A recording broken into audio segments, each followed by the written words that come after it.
The pleasure machine,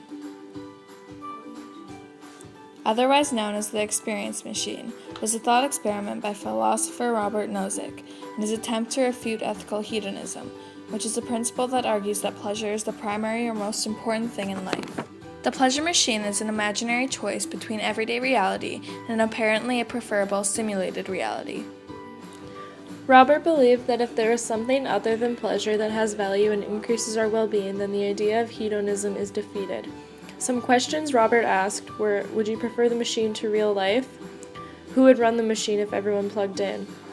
What if complications happened? Would you map out your life before plugging in, or would you unplug periodically to choose your programming for the next cycle? If experiencing as much pleasure as possible is all that matters, and X is more pleasurable than Y, then why not pick X over Y? Robert shut down the pleasure machine idea by saying that people want to do certain things, not just experience them.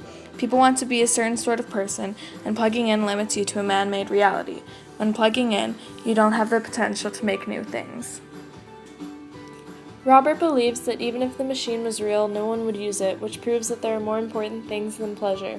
He believes it is pleasurable to just experience life, but experiencing reality is a more powerful type of pleasure. Some things to think about this idea would be if you only felt pleasure. Would it be pleasurable forever, or would it eventually feel neutral because pleasure would be your only emotion?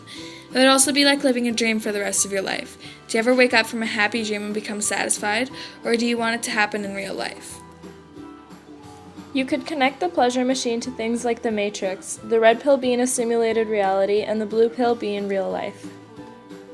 Even if you have access to a life full of happiness through a machine, it's not real happiness because you aren't really experiencing it.